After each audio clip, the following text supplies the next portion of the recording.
नमस्कार, न्यूज की पाठशाला में आप सभी का स्वागत। मैं हूं सुशांत सिन्हा। ये वो पाठशाला है जहां सबकी क्लास लगती है और खबर का हर चैप्टर बड़े विस्तार से खोलता हूं ताकि आप उस खबर के मास्टर होकर निकल सकें। न्यूज का फैमिली शो, सबको साथ देखना है, याद ही है। तो बिना वक्त गवाए अटेंडेंस लगाते हैं और शुरू करते हैं आज की पाठशाला।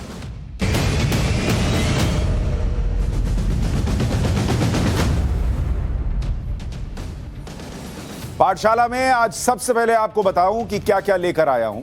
मुसलमानों को पीड़ित बताने वालों की आज क्लास लगेगी और यह बहुत जरूरी चैप्टर है इस देश के लिहाज से, क्योंकि देश के मुस्लिम 1857 से लेकर 1947 से भी बुरे हाल में हैं, इसका दावा किया जा रहा है। सीएम योगी के मठ में मलेशिया से बैठे बैठे हमला हो गया, क्या इसका भी चैप्टर खोलूंगा।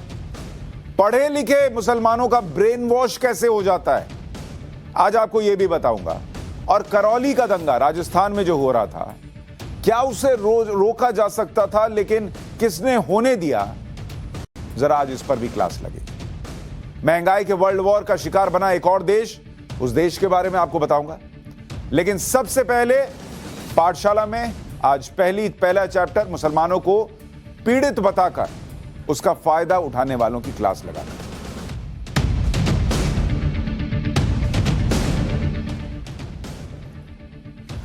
भारत में 20 करोड़ से ज्यादा मुसलमान हैं और मुसलमानों को वही अधिकार मिला हुआ है जो किसी भी नागरिक को मिला हुआ है। हिंदू, मुस्लिम, सिख, ईसाई के अधिकारों में कोई फर्क नहीं। उनके अधिकारों की रक्षा के लिए पूरा सिस्टम वैसे ही काम करता है जैसे किसी और के लिए करता है। संविधान है, कानून है, कोर्ट है। फिर भी मुस्लिम समाज के अंदर यह बात कूट कूट कर भरी जा रही है, बार बार भरी जा रही है कि वो इस सिस्टम के अंदर एक विक्टिम है, पीड़ित हैं, उनके साथ बहुत अत्याचार हो रहा है, उनकी जिंदगी जो है वो खत्म कर दी गई है। 2014 के पहले भी डराया गया कि देखो ये आ जाएंगे तो ऐसा होगा।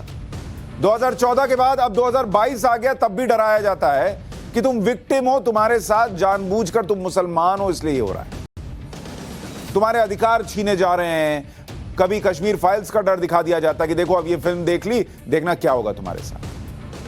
कभी हिजाब वाले विवाद की बात की जाती है कि देखो तुमको तो हिजाब भी नहीं पहनने दे रहे हैं, जैसे हिजाब कोई बहुत अच्छी चीज हो। धर्म में लिखी होती है, एसेंशियल बताया गया होता, तब भी मानता। लेकिन इस जमाने में पाकिस्तान में जहां महिला नेता बयान दे रही थी उस दिन इमरान खान के अविश्वास प्रस्ताव पर, लिपस्टिक, पाउडर, चश्मा सब लगाकर आराम से बोल रही थी। किसी ने बुर्का नहीं पहना, किसी ने हिजाब नहीं पहना। इंडिया में इनको छोटी छोटी बच्चियों को हिजाब पहनाना है, स्कूल में पहनाना है और उसको फिर विक्टिम कार्ड बना के खेल दो। ये सब वो लोग करते हैं जो मुस्लिम समाज के कथित ठेकेदार बने कि हम ही हैं जो तुम्हारा अच्छा सोचते हैं। और इनमें से एक नाम है मुस्लिम पर्सनल लॉ बोर्ड का। आज ये चैप्टर क्यों खोला हूं, आपको धीरे धीरे समझ में आएगा जब बातें रखता जाऊंगा। मुस्लिम पर्सनल लॉ बोर्ड के एक महासचिव ने यहां तक कह दिया कि आज के भारत में तो मुसलमान के हालात 1857 और 1947 के जैसे हैं और उससे भी खराब है।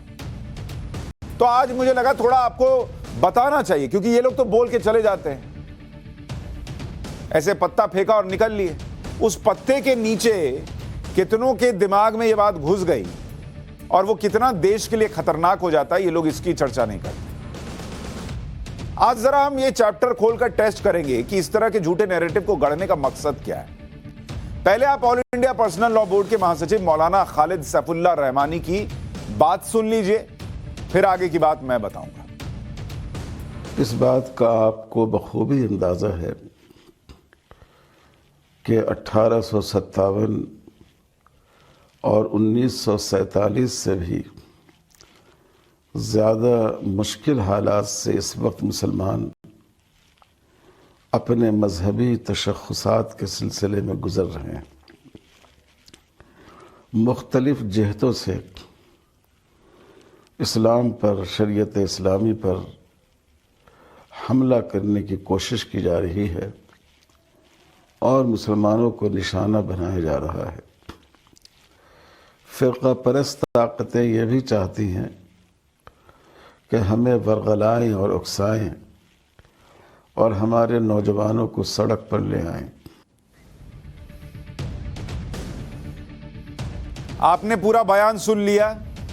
मौलाना का कहने का मतलब यही है कि हमको टारगेट किया जा रहा है, मुसलमानों को टारगेट किया जा रहा है। All India Muslim personal law board के महासचिव आज के हालात की तुलना 1857 और 1947 से कर रहे हैं। इसलिए थोड़ा आपको हिस्ट्री भी बता देता हूं।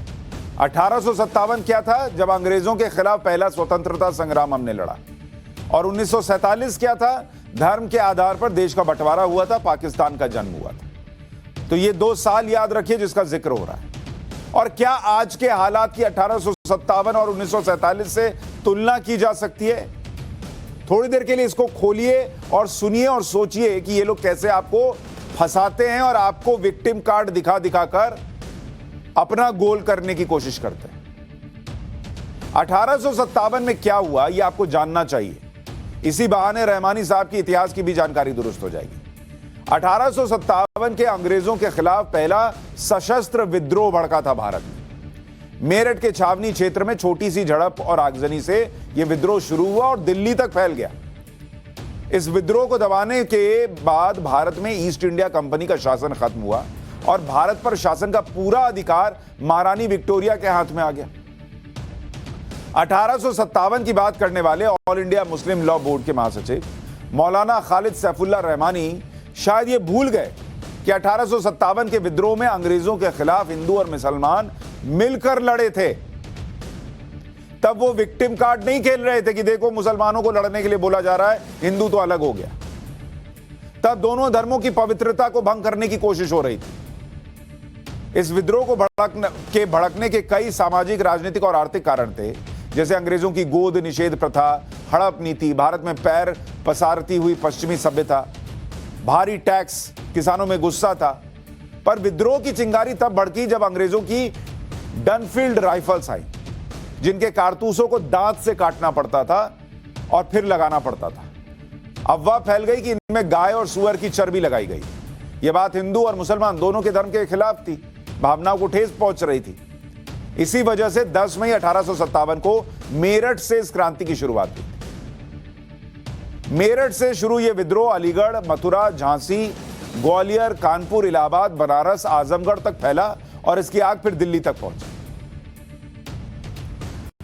तो आप ये सोचिए कि उस जमाने में जिस 1857 का जिक्र हो रहा है, हिंदू मुसलमान मिलकर लड़ रहे थे। यह मुस्लिम पर्सनल लॉ बोर्ड को नहीं पता है, लेकिन 1857 से कंपेयर कर रहे हैं 2022 को, क्योंकि इनका एजेंडा नहीं चल रहा। इसलिए बाहर दो कि भाई देखो कितना वो उस जमाने में अंग्रेजों के राज में जो होता था उससे बुरे हालात में अब।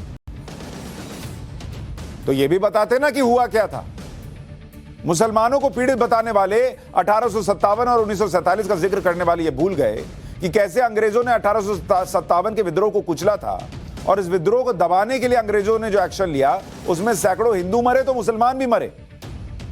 अंग्रेजों ने विद्रोह को कुचलने के लिए दिल्ली को घेर लिया। सैन्य ताकत के बूते अंग्रेजों ने विद्रोह को कुचला और हर तरीका अपनाया। तब दिल्ली के एक मोहल्ले कच्चा चला में 1400 लोगों को मौत के घाट उतार दिया गया था। एक मोहल्ले की बता रहा हूं। विद्रोह में शामिल सैनिकों को सरेआम फांसी दे दी गई, तोप के सामने बांधकर उड़ा दिया गया। सरेंडर के बावजूद बहादुर शाह जफर के तीनों बेटों की गोली मारकर हत्या कर दी गई। अंग्रेज सैनिकों ने जनरल के आदेश पर उन सभी इलाकों में घोर अत्याचार किए जहां आंदोलन चल रहा था और सैकड़ों सिपाहियों, विद्रोहियों, नवाबों, राजाओं सब पर मुकदमे चलाए गए और उन्हें फांसी पर लटका दिया गया। और यह हिंदू मुसलमान दोनों के साथ हुआ। और मुस्लिम पर्सनल लॉ बोर्ड 2022 में बैठकर बता रहा है कि क्या मुसलमानों के साथ 1857 में हुआ था। इनका विक्टिम कार्ड ही खत्म नहीं होता। इधर से निकालते हैं, उधर से निकालते हैं, जेब में हाथ डालेंगे 6 और निकालते हैं। जैसे मोबाइल का रिचार्ज होता है, इनका विक्टिम कार्ड का रिचार्ज चलता है। अरे खत्म होने लगा, थोड़ा और रिचार्ज कर लो। सोचते हैं किसी ने पढ़ा नहीं, कोई पढ़ाएगा है नहीं। 1857 बोल दो, 1669 बोल दो, कुछ बोल दो, क्या जाता है। अनलिमिटेड वैलिडिटी चल रही है इनके विक्टिम कार्ड की। 1857 की क्रांति का बिगुल बजाने वाले नायक मंगल पांडे को अंग्रेजों ने फांसी दे दी। अब आप खुद ये तय कर सकते हैं कि उस वक्त के अंग्रेजों के जुल्म की तुलना आज के हालात से कैसे होगी। लेकिन 2014 के बाद एक नैरेटिव सेट करना है तो बस घुसा दो कि हम तो विक्टिम हैं। 1857 के विद्रोह के नायकों की लिस्ट में हिंदू मुसलमान दोनों थे।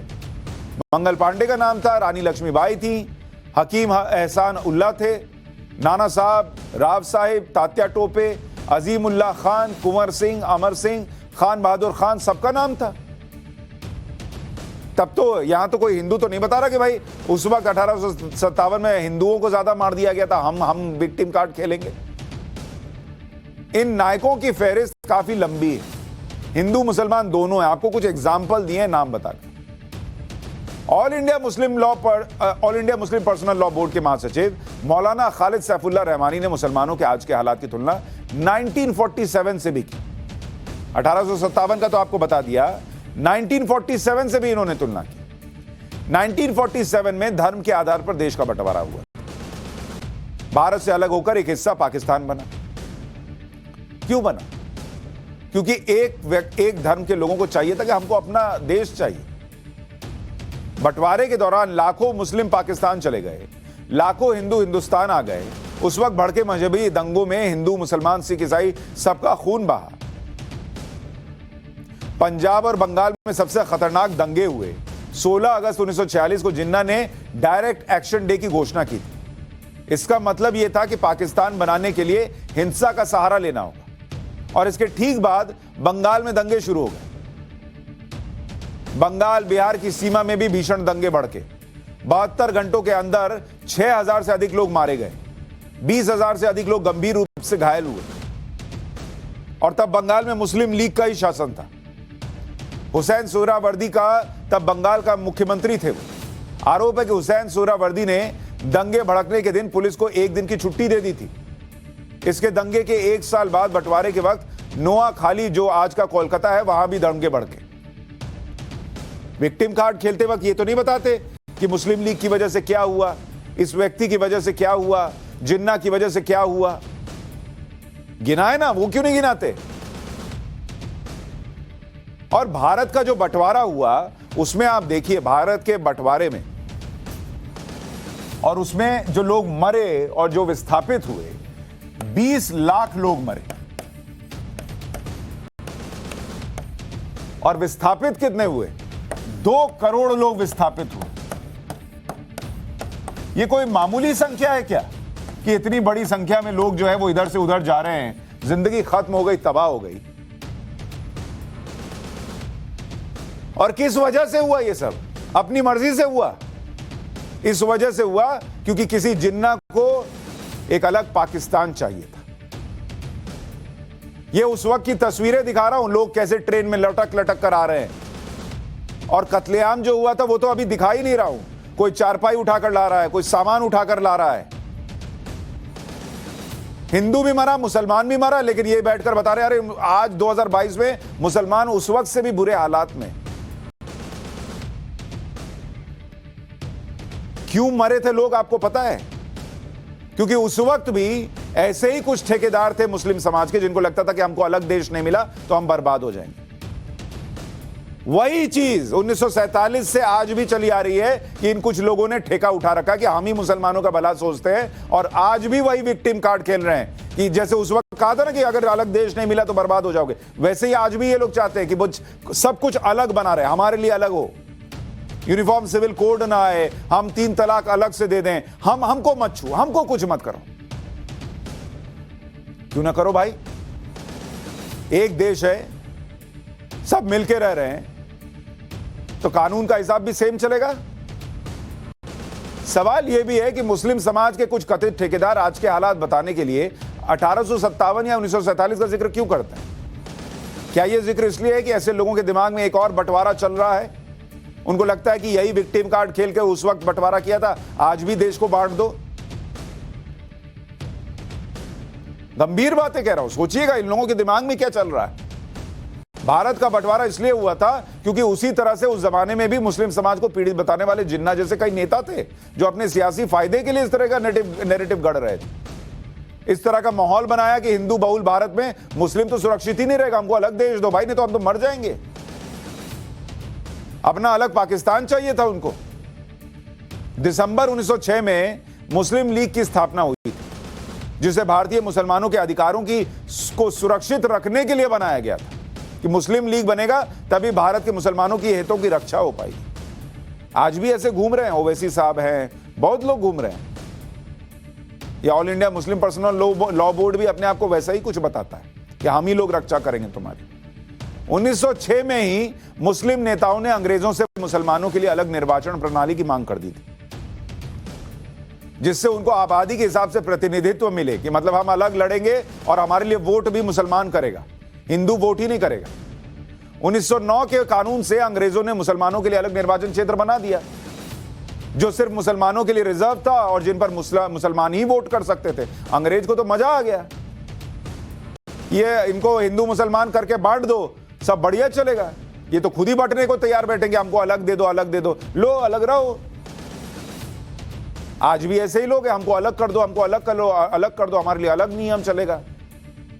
इंडिया का नियम नहीं चाहिए हमको, हमारे धर्म का नियम चाहिए, चला लो। इसके बाद से मुस्लिम लीग की मांगे बढ़ती गई और 1930 में मुस्लिम लीग के अध्यक्षीय भाषण में अल्लामा इकबाल ने इस्लाम के आधार पर नया देश बनाने का विचार कर दिया। अल्लामा इकबाल के अलग देश वाली थ्योरी का समर्थन करने वालों में से एक चौधरी रहमत अली थे, जिन्होंने 1933 में पाकिस्तान शब्द गढ़ा और फिर अलग पाकिस्तान की मांग बढ़ गई।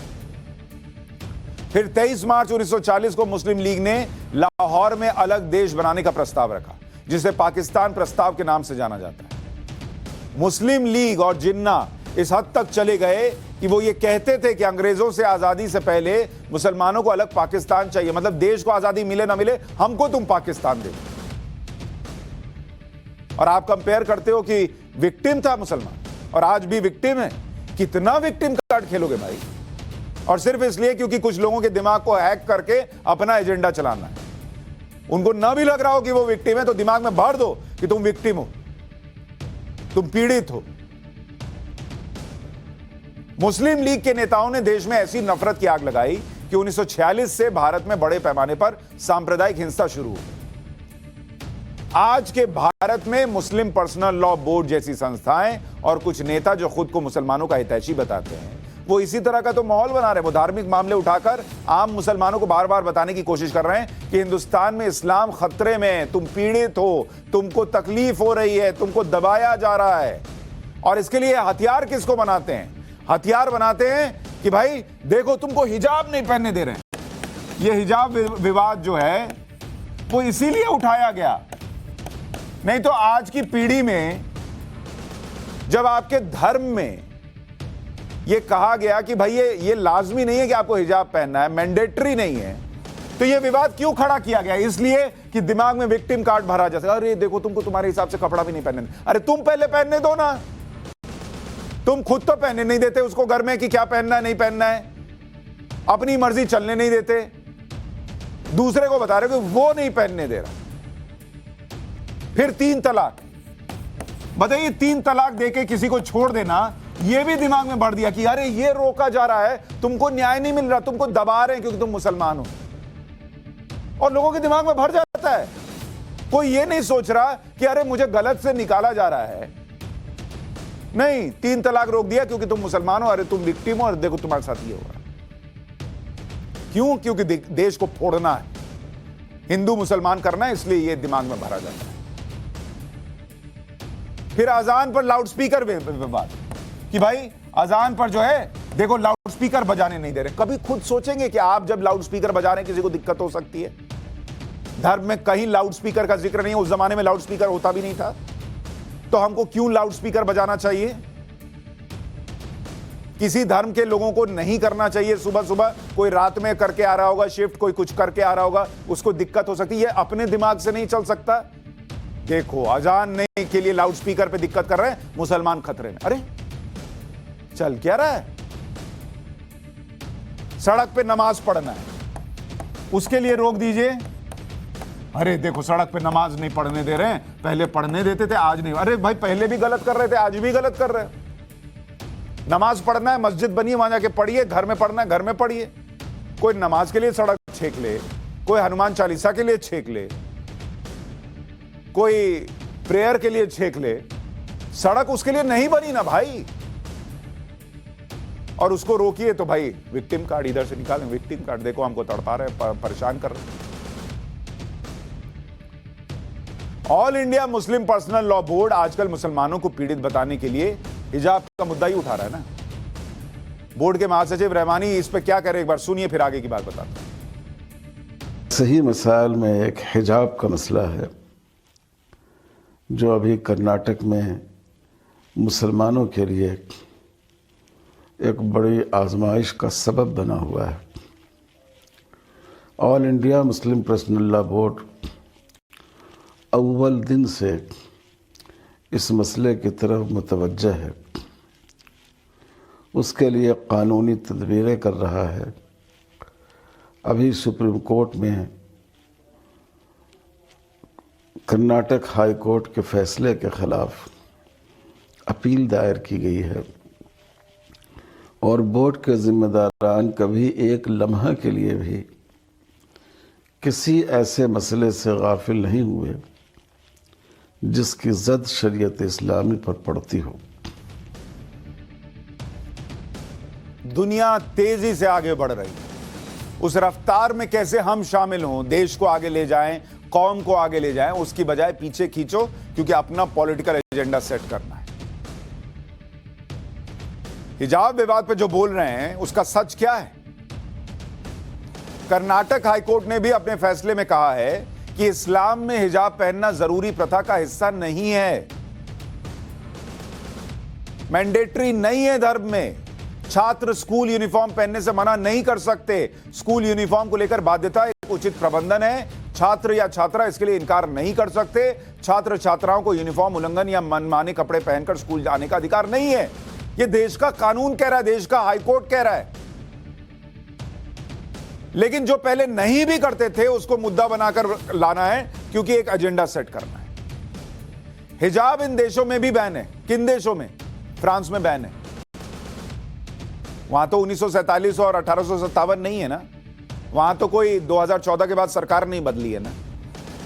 तब स्विट्जरलैंड में बैन है, डेनमार्क में बैन है, बेल्जियम, नीदरलैंड, इटली में बैन है, ऑस्ट्रिया, श्रीलंका, चीन का शिनजियांग प्रांत वहां बैन है। फिर वो लोग भी कर रहे हैं। निकालो विक्टिम कार्ड, भेजो एक एक सबको कुरियर करो। बुल्गारिया, जर्मनी के कुछ राज्य, नॉर्वे, रूस के स्ट्रेपोल रीजन में बैन है बुर्का, बैन है हिजाब। बोलो ना उनको जाके, क्यों नहीं बोलते हो? इंडिया में माहौल बनाना है। यहां तक कि कई मुस्लिम देशों में भी हिजाब पर कई नियम कायदे हैं।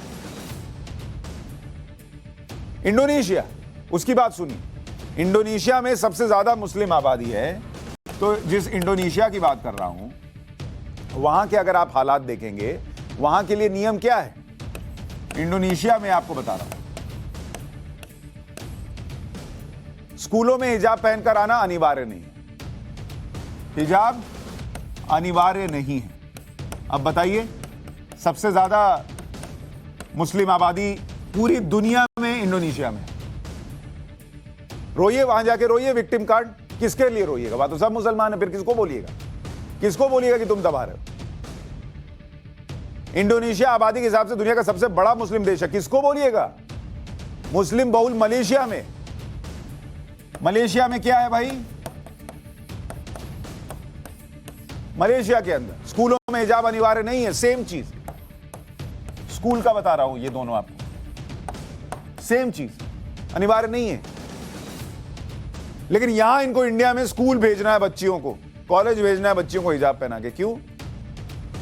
क्योंकि उस पर हंगामा हो, रोक लगे, तब तो विक्टिम कार्ड निकाल पाएंगे ना। पीड़ित बताएंगे 1857, 1947 कुछ कुछ निकाल के लाएंगे। सऊदी अरब में भी सिर ढकने के लिए कोई कानून नहीं। सऊदी अरब का बता रहा हूं। इजिप्ट में महिलाएं अपनी मर्जी से तय कर सकती हैं कि हिजाब पहने या नहीं पहने, उनकी मर्जी। और सीरिया का आपको बता रहा हूं, सीरिया की कोई यूनिवर्सिटी में अनिवार्य नहीं है कि भाई आपको इस तरह से पहनना है। तो आप समझिए क्या हालत है, क्या स्थिति है। लेकिन यह चल रहा है। अब मैं आपको बताना चाहता हूं कि ये जो चीजें चल रही हैं, इसको लेकर जो स्थिति बनी हुई, इसको लेकर जो स्थिति है, इसको जब आप समझेंगे देश के लिहाज से, कि ये जब देश में होता है ना, तो देश के लिए खतरा बढ़ जाता है। जब आप एक 20 करोड़ 22 करोड़ की आबादी और उससे ज्यादा बड़ी आबादी को यह समझाने की कोशिश करते हैं कि देखो इस देश में तुम पर अत्याचार हो रहा है। कभी हिजाब, कभी लाउड स्पीकर, कभी 3 तलाक के मुद्दे, इन चीजों के नाम पर जो है यह सब किया जाता है। अब बताइए कैसे कीजिएगा? और यह बार बार होता है कि यह चीज हो रही है। अब मैं आपको ये आगे बढ़ाइए जरा। मैं आपको यह कह रहा था कि भाई किस तरह से ये चीजें होती हैं, और आप सोचिए कि ये बार बार होता है।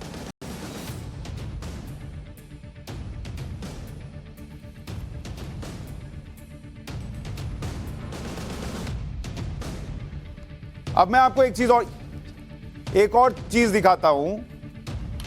ये टाइम स्क्वायर की तस्वीर है जहां पर सड़क पर नमाज पढ़ी गई। सड़क पर नमाज पढ़ी गई। अब आप बताइए, इस सड़क पर नमाज पढ़ने को लेकर लोग चर्चा कर रहे हैं, वहां अमेरिका में चर्चा कर रहे हैं कि भाई आप ये बताइए कि वहां पर तो 200 से ज्यादा मस्जिदें हैं, तो क्या जरूरत है न्यूयॉर्क के इस टाइम स्क्वायर पर नमाज पढ़ने? अमेरिका में इसको लेकर बहस चल रही है। खुद मुस्लिम समाज के कई लोग कह रहे हैं कि न्यूयॉर्क में, अकेले न्यूयॉर्क में 270 मस्जिदें हैं जहां नमाज पढ़ी जा सकती है। अब आप इसको उठाकर मुस्लिम खतरे के सेंटिमेंट से जोड़ दें कि भाई देखिए मुसलमान खतरे में है, तो कोई क्या करेगा? वो टाइम स्क्वायर आपके नमाज पढ़ने के लिए नहीं है ना भाई, उसके लिए जगह बनी है, आपको वहां जाके पढ़ना। अब आप टाइम स्क्वायर पे नमाज पढ़ रहे हैं, कल को टाइम स्क्वायर पर दूसरे धार्मिक कार्यक्रम शुरू हो जाएंगे, दूसरे लोग पूछेंगे हम क्यों ना करें। तो ये चर्चा होगी, इसको आप विक्टिम कार्ड से मत जोड़िए। जहां कीजिएगा दुनिया में लोग ये बोलेंगे ही बोलेंगे। आपको समझना होगा कि ये जो कर रहे हैं ये गलत है, जो सवाल उठा रहे वो गलत नहीं है।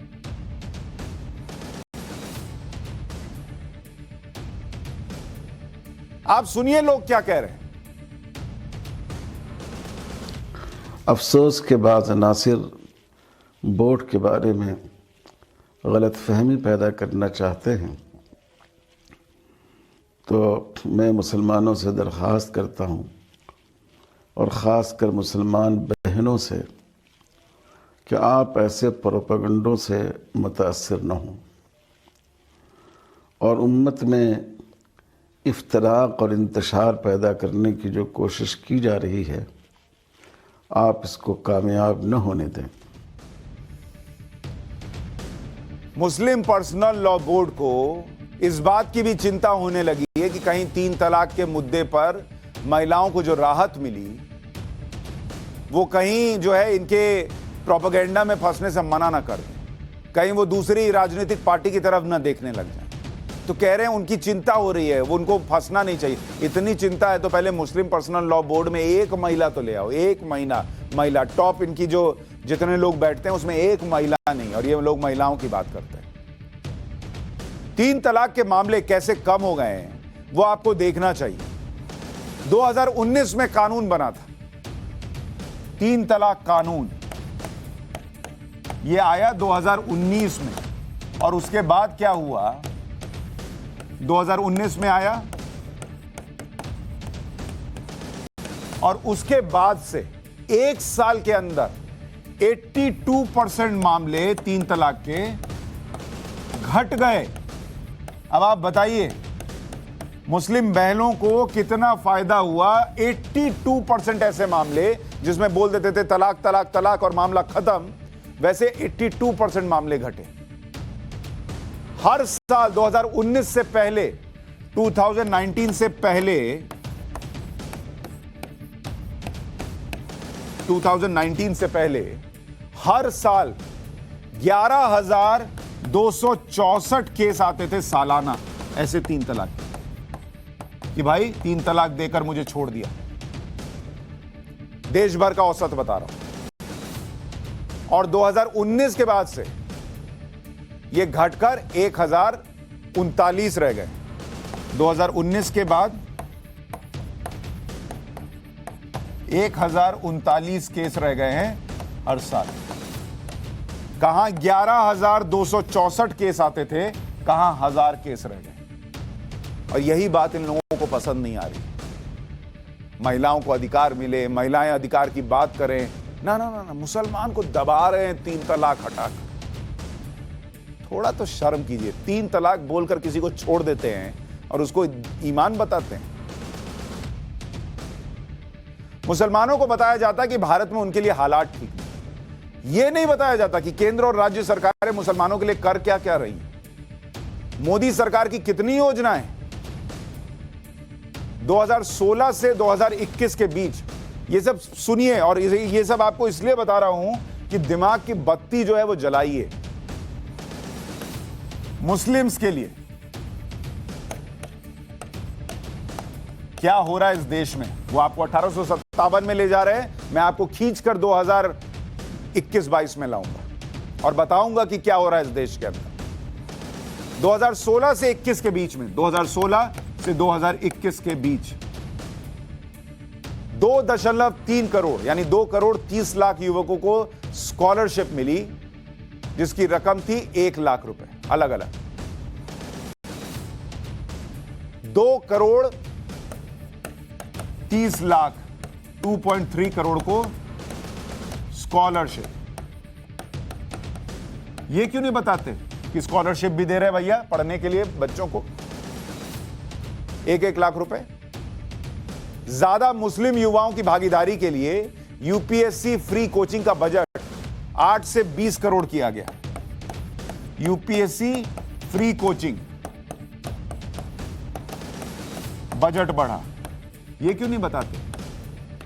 मुसलमान यूपीएससी करेगा, सिविल सर्विसेज में आएगा, देश के लिए काम करेगा, इसके लिए व्यवस्था की गई। ये क्यों नहीं बताते? अल्पसंख्यक विभाग का बजट, अल्पसंख्यक विभाग, माइनॉरिटी, जिसका बजट जो है, बजट 2013 में कितना था आपको पता है? 2013 में इसका बजट था 3,511 करोड़, 3,511 करोड़ रुपए। आज की तारीख में 2022 में इसका बजट हो गया है बढ़कर 5,020 करोड़, यानी करीब 1,500 करोड़ रुपए बजट बढ़ गया। ये क्यों नहीं बताते? क्यों? विक्टिम कार्ड नहीं खेल पाओगे? मुस्लिम लड़कियों के लिए शादी शगुन योजना, शादी से पहले ग्रेजुएशन पर 51,000 रुपए दिए जाते हैं। ये क्यों नहीं बताते? अल्पसंख्यकों के लिए सीखो और कमाओ योजना है, कौशल विकास के लिए उस्ताद योजना है। उत्तर प्रदेश की बात कर लीजिए, यहां भी अल्पसंख्यकों के लिए योगी सरकार कई योजनाएं चला रही है। यूपी में 17,000 निजी मदरसे हैं, 558 सहायता प्राप्त मदरसे हैं। मदरसा आधुनिकीकरण के लिए 479 करोड़ रुपए दिए गए। ये क्यों नहीं बताते? मुस्लिम छात्र छात्राओं के लिए 829 करोड़ की छात्रवृत्ति योजना है, मुस्लिम छात्र छात्राओं के लिए। सालाना 100 लड़कियों की शादी की योजना है। यूपी में मुस्लिम आबादी 20% से ज्यादा है, लेकिन सरकारी योजनाओं में मुस्लिम लाभार्थियों की संख्या 30% से ज्यादा है। मुसलमानों को अल्पसंख्यक दर्जा हासिल है और इसलिए देश और राज्य सरकारें उनके लिए विशेष योजनाएं बनाती हैं और बनाती रही हैं। उसके बाद भी कुछ लोग कहते हैं कि देश में मुसलमानों के लिए हालात ठीक नहीं है, तो उनका भगवान मालिक। ये असल में गजबे है कि इतना होने के बावजूद अगर आप बैठ के आंसू बहाइएगा तो ऊपर वाला भी पोंछने नहीं आएगा। और अभी तो आपको यह भी बताऊंगा कि सेक्युलरिज्म के नाम पर क्या होता है। जो लोग ये कहते हैं कि इस देश में मुस्लिम पीड़ित हैं, उन्हें देखना चाहिए कि देश में सेक्युलरिज्म के नाम पर क्या क्या होता है। राजस्थान में जोधपुर डिस्कॉम ने ऐसा सर्कुलर निकाला जिसमें यह कहा गया कि रमजान के दौरान रोजेदारों को कोई परेशानी ना हो, इसलिए मुस्लिम बहुल इलाकों में कोई बिजली कटौती ना की जाए। राजस्थान सरकार में राज्य मंत्री जाहिदा खान ने वहां के ऊर्जा मंत्री से मांग की थी कि रमजान में मुस्लिम बहुल इलाकों में बिजली कटौती ना की जाए। इसके लिए जाहिदा खान ने ऊर्जा मंत्री को चिट्ठी लिखी थी। इसके बाद जयपुर और जोधपुर डिस्कॉम के प्रबंधकों ने भी आदेश जारी कर दिया कि मुस्लिम बहुल इलाकों में बिजली आपूर्ति सुनिश्चित की जाए। हालांकि बाद में जोधपुर और जयपुर डिस्कॉम ने अपने सर्कुलर में बदलाव किया और इससे मुस्लिम बहुल इलाके और रमजान शब्द हटा ली और आने वाले दिनों में सभी त्योहारों के लिए बिजली सप्लाई सुनिश्चित करने को कहा। क्यों? क्योंकि हंगामा हो गया कि अरे नवरात्र भी तो चल रहे हैं, उसमें भी तो वो व्रत कर रहा है, उसको भी तो दीजिए बिजली, तब जाकर वो हटा दिया। लेकिन जिस देश में बताया जाता है मुसलमान खतरे में, वहां पहले मुसलमान को दिया जाता है। आज भी ये सेक्युलरिज्म के नाम पे किया जाता है, ये है तुष्टीकरण, है गलत। सबको बराबरी से देखना चाहिए, लेकिन ये होता नहीं है। लेकिन फिर भी आप कहते हैं कि आप डरे हुए हैं, आप विक्टिम हैं, आप 1857 1947 की बात करने लगते हैं। इसी तरह से दिल्ली में हुआ था, जहां दिल्ली जल बोर्ड ने रमजान के दौरान मुस्लिम कर्मचारियों के हर दिन 2 घंटे की शॉर्ट लीव का सर्कुलर जारी किया। हालांकि बाद में यह सर्कुलर हटा लिया गया और शॉर्ट लीव कैंसिल कर दी गई। हर चीज उठाकर आपको पहले दे दी जाती है। इस देश के प्रधानमंत्री थे एक, उन्होंने तो कह दिया था कि देश के संसाधनों पर पहला अधिकार मुसलमानों का है।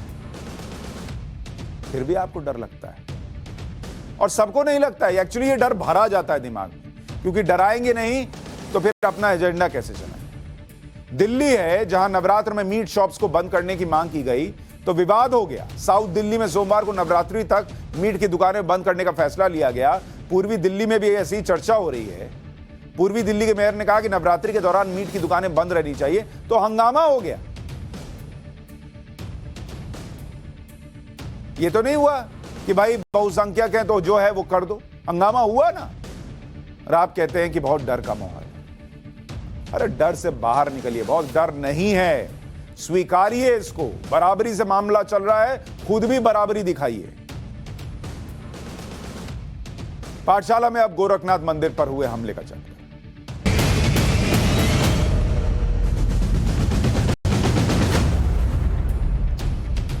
गोरखनाथ मंदिर में हमले की साजिश क्या बहुत गहरी है? ये सवाल इसीलिए उठे हैं कि क्योंकि हमलावर अहमद मुर्तजा अब्बासी के बारे में कई चौंकाने वाले खुलासे हुए। अब तक की जांच में पता चला है कि मुर्तजा अब्बासी कट्टरपंथी इस्लामिक प्रचारक जाकिर नाइक का फैन था। मुर्तजा अब्बासी के लैपटॉप में जाकिर नाइक के कई वीडियोज मिले। मुर्तजा अब्बासी पिछले कई सालों से जाकिर नाइक को फॉलो भी करता था। अब्बासी के लैपटॉप में आतंकी संगठन ISIS से जुड़ी चीजें भी मिली।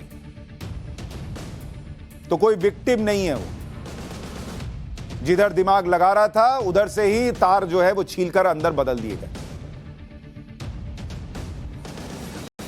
जाकिर नाइक का नाम आप सबने सुना होगा, इसके बारे में हम आपको फिर भी थोड़ा बता देते हैं। जाकिर नाइक 2016 से भारत से फरार है। 2017 में उसे अदालत ने भगोड़ा घोषित किया था। जाकिर नाइक पर hate speech, terror funding, money laundering के केस हैं। NIA और ED जांच कर रही है। जाकिर नाइक इस वक्त मलेशिया में है, वहां हेट स्पीच देता रहता है। आतंकवाद के मामले में जाकिर नाइक का नाम पहली बार 2016 में आया था, जब बांग्लादेश की राजधानी ढाका के एक रेस्टोरेंट पर आतंकी हमला हुआ था। इस हमले में 20 लोग मारे गए थे और इस आतंकी हमले को 8 हमलावरों ने अंजाम दिया था। इनमें से 3 आतंकी जाकिर नाइक के वीडियो देखा करते थे। जाकिर के जहरीले और भड़काऊ वीडियोस देखने के बाद ये तीनों आतंकी हमला करने के लिए प्रेरित हुए। जाकिर नाइक अपने भाषणों के जरिए युवाओं को धर्म परिवर्तन के लिए उकसाता है, इस्लाम कबूल करने के फायदे गिनाता है, दूसरे धर्म बेकार हैं यह समझाता है, जन्नत और हूरों का हवाला दिया करता है। जाकिर नाइक पर आरोप है कि इस तरह से भारत में धर्मांतरण का रैकेट चलाता था। अपने संगठन इस्लामिक रिसर्च फाउंडेशन IRF की आड़ में धर्मांतरण करता था। युवाओं को कट्टरपंथ की तरफ धकेलने का आरोप भी लगा। IRF पर भारत में UAPA के तहत बैन लगा हुआ है, जिसे हाल ही में और 5 साल के लिए बढ़ा दिया गया। सोचिए, इस तरह के व्यक्ति को 2016 से पहले खुली छूट थी। जाकिर नाइक के बारे में आपको बताता हूं, और खुली छूट नहीं थी। दिग्विजय सिंह ने तो एक कार्यक्रम में यह भी कह दिया था कि जाकिर नाइक दुनिया में शांति फैलाते हैं, शांति का मैसेज देते हैं, और ऐसे व्यक्ति को तो देश में शांति का मैसेज देना चाहिए। जाकिर नाइक के बारे में जिसके वीडियो देख देख के लोग आतंकी बन रहे हैं, उसको दिग्विजय सिंह मंच पर शांति का दूत बता रहे थे। वो तो 2016 में बैन लगा और ये भाई भाग गया। 1991 में इस्लामिक रिसर्च फाउंडेशन की इसने स्थापना की। इस्लाम के प्रचार के लिए भाषण देता था और देश में जगह जगह कार्यक्रम करता था। खुलेआम एड स्पीच देता था। नवंबर 2016 में आईआरएफ पर बैन लगा। एनआईए की मोस्ट वांटेड लिस्ट में जाकिर नाइक शामिल है। जाकिर नाइक के फॉलोअर्स यूट्यूब पर कितने हैं? 30 लाख से ज्यादा, यानी 3 मिलियन। फेसबुक पर 1,85,00,000 से ज्यादा फॉलोअर्स हैं और इंस्टाग्राम पर 2,40,000 से ज्यादा। 2016 में बैन होने से पहले और मलेशिया भागने से पहले जाकिर नाइक पूरे देश में कार्यक्रम करता था। कोई रोकने टोकने वाला नहीं। इन कार्यक्रमों में बड़ी बड़ी हस्तियों को भी बुलाता था। 2012 में जाकिर नाइक के ऐसे ही एक कार्यक्रम में दिग्विजय सिंह शामिल हुए थे और बहुत तारीफ किए थे। जाकिर नाइक पूरी दुनिया के लिए शांति का काम कर रहे हैं। दिग्विजय सिंह ने जाकिर नाइक को मैसेंजर ऑफ पीस करार दिया था, जिसके बारे में मैं आपको बता रहा था। जाकिर नाइक के प्रभाव में कैसे युवा आतंक के रास्ते को चुन लेते हैं, इस पर एनआईए का एक चौंकाने वाला आंकड़ा भी। एनआईए के मुताबिक जाकिर नाइक के बारे में एनआईए क्या कहती है कि साल 2017 से 2019 के बीच 127 आतंकवादी पकड़े गए, 127 आतंकी पकड़े गए। ठीक है, उनमें ये जो 127 आतंकी थे, ये सारे आईएसआईएस से जुड़े थे। ठीक है, और करीब करीब सभी आतंकवादी किस एक नाम से, किस एक व्यक्ति से, किस एक विचारधारा से प्रभावित थे। उस व्यक्ति का नाम था जाकिर नायक। और ये वो जाकिर नाइक है जिसको दिग्विजय सिंह शांति का दूत बताते थे मंच पर खड़े होकर। ये सारे आतंकी जाकिर नाइक का वीडियो देखा करते थे, उसकी किताबें पढ़ते थे। ये 127 आतंकवादी 14 राज्यों से पकड़े गए थे, जिसमें तमिलनाडु से 33, उत्तर प्रदेश से 19, केरल से 17 और तेलंगाना से 14। क्या जाकिर नाइक और उसके जैसे कट्टरपंथियों के प्रभाव में आकर गोरखपुर मंदिर में हमले की बड़ी साजिश रची गई? क्या मुर्तजा इसी साजिश का मोहरा था? मुर्तजा अब्बासी ने गोरखनाथ मंदिर पर हमला करने से पहले क्या क्या किया, यह जानना बहुत जरूरी है। मुर्तजा अब्बासी ने 2015 में आईआईटी बॉम्बे से बीटेक किया था। मुर्तजा अब्बासी परिवार के साथ मुंबई में रहता था। ग्रेजुएशन के बाद मुर्तजा ने एक कंपनी में काम भी किया। 2017 में काम के लिए जामनगर भी गया। फिर 2020 में मुर्तजा मुंबई से गोरखपुर वापस आ गया। उसके पिता रिटायरमेंट के बाद गोरखपुर रहने लगे। 2 अप्रैल शनिवार को मुर्तजा के पिता मुंबई से लौटे थे। शनिवार को ही 2 लोग मुर्तजा के घर बाइक से पहुंचे थे। दोनों लोग मुर्तजा के बारे में पूछताछ कर रहे थे। उसके बाद से ही मुर्तजा अब्बासी घर से निकल गया और उसने अपना फोन भी स्विच ऑफ कर लिया। मुर्तजा के पिता कहते हैं कि उसका दिमागी संतुलन ठीक नहीं था। पूरा दिमाग चल रहा था बॉस। संतुलन में दिखता है फोन स्विच ऑफ कर लेना, और दिमाग नहीं चल रहा था तो यह पता था कि गोरखनाथ मंदिर पर ही हमला करना है, कहीं और नहीं करना है। बड़ा कमाल का दिमाग हिला हुआ था। रविवार को गोरखनाथ मंदिर पर हमले के बाद उसे पकड़ा गया। रविवार 3 अप्रैल को गोरखनाथ मंदिर पर हमला करने के बाद मुर्तजा अब्बासी को पुलिस ने पकड़ा। शनिवार को घर से निकलने और रविवार को हमला करने के बीच 18 से 19 घंटे मुर्तजा अब्बासी कहां था, किस किस के संपर्क में था, इसकी जांच की जाए। और यह जांच जब मुकम्मल होगी तो कई और खुलासे हो सकते हैं, यह भी कहा जा रहा है। मुर्तजा अब्बासी की गिरफ्तारी के बाद जांच में कई और बातें पता चली, जैसे उसके लैपटॉप बैग से अरबी भाषा की किताब मिली। गोरखनाथ मंदिर का एक नक्शा भी बरामद हुआ। सोशल मीडिया के जरिए आईएसआईएस के लोगों के संपर्क में था। आतंकी संगठन आईएसआईएस से जुड़ी चीजें भी लैपटॉप में थी। मुंबई और नेपाल के लोगों से चैटिंग करता था। मुर्तजा के मोबाइल में कुछ फतवों की जानकारी मिली है। इंटरनेट पर हथियार चलाने के तरीके सर्च करता था। मुर्तजा लोन वुल्फ अटैक के बारे में भी सर्च करता था। मुर्तजा अब्बासी की जांच यूपी एटीएस कर रही है और इस मामले में आईएसआईएस एंगल से भी जांच की जा रही है। Islamic state of Iraq and Syria यानी आईएसआईएस दुनिया का सबसे क्रूर आतंकी संगठन है और आईएसआईएस ने पिछले ही महीने एक वीडियो जारी किया था। इस वीडियो का एक स्क्रीनशॉट आपको दिखाता हूं। इस वीडियो में आतंकी संगठन आईएसआईएस भारतीय युवाओं का ब्रेन वॉश करता है और उनको छोटे धारदार हथियारों से हमला करने की ट्रेनिंग देता है। इस तस्वीर में दिख रहे हथियार को ध्यान से देखिए। ऐसे ही हथियार से मुर्तजा अब्बासी ने गोरखनाथ मंदिर के सुरक्षा कर्मियों को घायल किया था। एग्जैक्टली सेम हथियार। सब इत्तेफाक है। दिमागी हालात ठीक नहीं थे, लेकिन आईएसआईएस जैसे हमला करना सिखा रहा। सेम हथियार से हमला, सेम पैटर्न, इत्तेफाक है। मुर्तजा के लैपटॉप से आईएसआईएस से जुड़ी फाइलें भी बरामद हुई और वो सोशल मीडिया के जरिए आईएसआईएस के लोगों के टच में था। पुलिस मुर्तजा के आईएसआईएस कनेक्शन के एंगल से भी जांच कर रही है।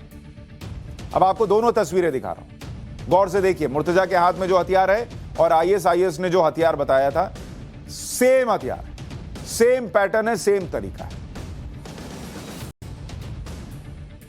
तो जो लोग आईआईटी ग्रेजुएट ने हमला किया लिख रहे हैं, देखिए अब दोनों आपको साथ में दिख रहा है।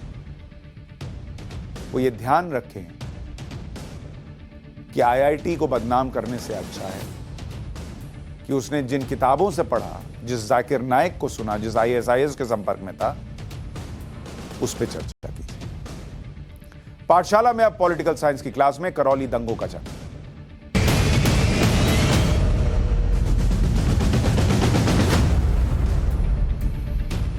2 अप्रैल को राजस्थान के करौली में दंगे भड़के, लेकिन अशोक गहलोत की पुलिस तमाशबीन बनी रही। यह सच टाइम्स नाउ नव भारत ने दिखाया है।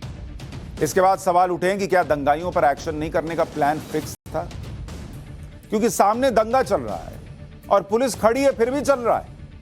ना दंगाइयों को डर है, ना पुलिस को चिंता है कि यह वीडियो बाहर आएगा तो हमारा क्या होगा। यह भी इत्तेफाक है। सवाल उठ रहे हैं कि क्या पुलिस ने दंगे करने की छूट दी। आप इस वीडियो को देखिए, पुलिस की मौजूदगी में दंगाई कैसे अराजकता फैला रहे हैं। एक बार ये वीडियो जरा फुल फ्रेम दिखाइए।